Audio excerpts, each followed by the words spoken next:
My mother was an oddball in her Midwestern family and followed her wanderlust to become a secretary for the U.S. Foreign Service.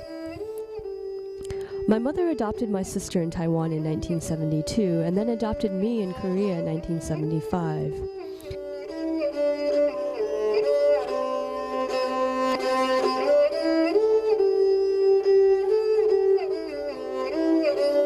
Life was sweet living in Asia and then Africa. And I had many caretakers who acted as surrogate mothers in Korea and Nepal. An attempted coup in Liberia in 1986 sent us back to the U.S. to live with my grandmother. I was very excited to move to Southern Illinois and see what the United States would be like.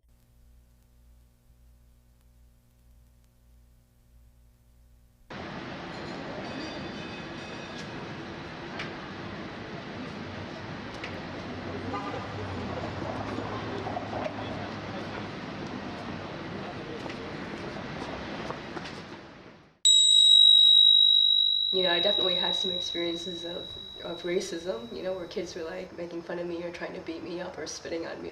You know, when people are picking on you or, you know, discriminating against you just based on the color of your skin and for no other reason, it's just a really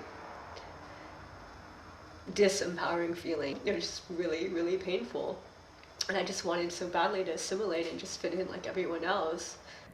Where I grew up in Southern Illinois had an Asian American population of 0.5%. The Asian Americans in my high school were me, my sister, and the Chen family.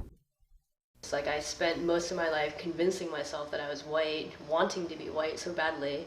In high school, my friends would come visit my house and see my mom and say, "Amber, your mom is white. You never told me this. You never told me you're adopted." And I was just like, oh, conveniently forgot that part about my life.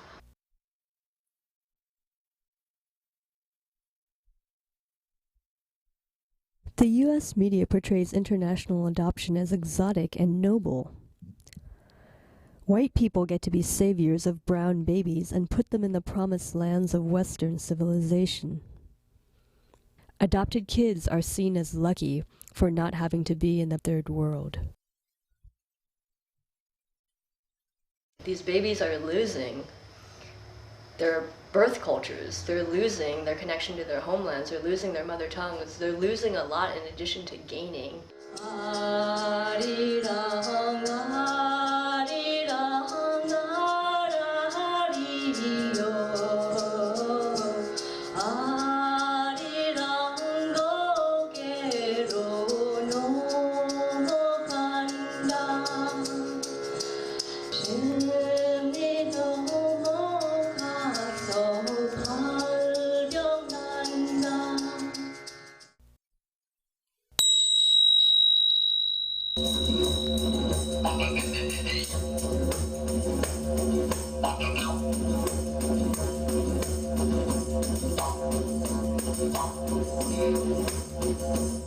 My music has been a really integral part of my healing.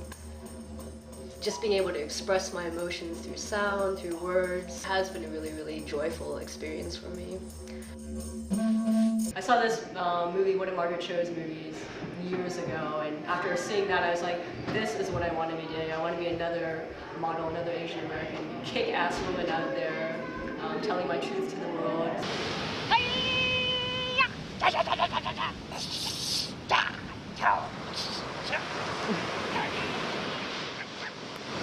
And my mom always wanted me to be happy, so I was her happy little girl.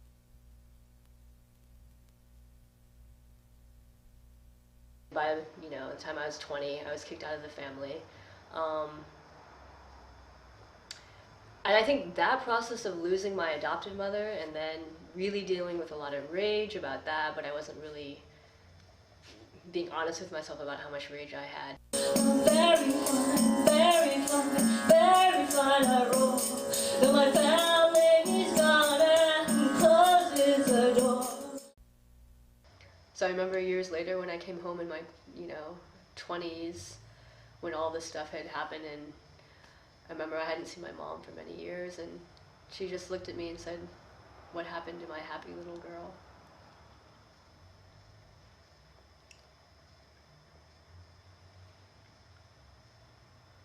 part of my healing process, I have to feel this stuff, you know, that I kind of buried most of my life because I didn't want to disturb anyone in my family or disturb people around me. So whatever these oppressions are, I mean, I have to speak the truth for myself and for other people because my voice was silenced for so many years. I'm changing my soul.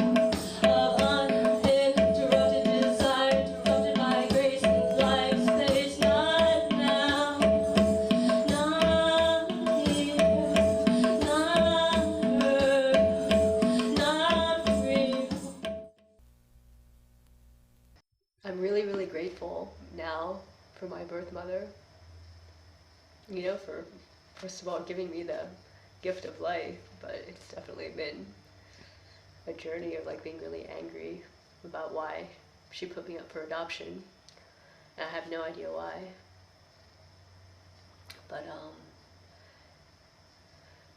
really just wanting to give her love and gratitude and let her know that I have a really good life now, and that I'm glad that I have my adopted family.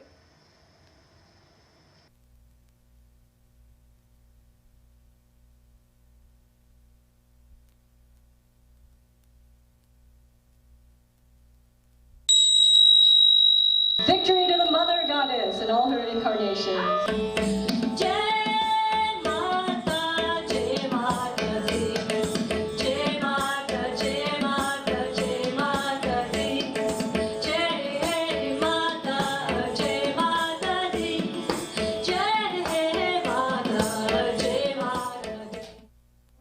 It helps to be in San Francisco as well. There are people who look like me, who share similar experiences, so I've really got a lot of support in San Francisco, and it makes it easy for me to like myself here.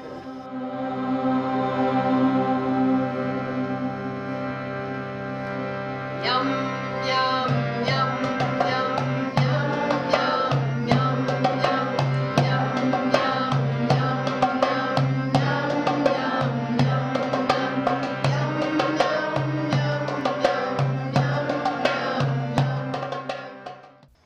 coming to terms with the fact that I'm queer, that's been a really long process. You know, accepting the fact that I'm Asian, that I'm adopted, all of these have been really, they've been journeys, basically.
Oh passion, oh promise, oh healer of the lame, have compassion on your fallen, please don't judge or blame.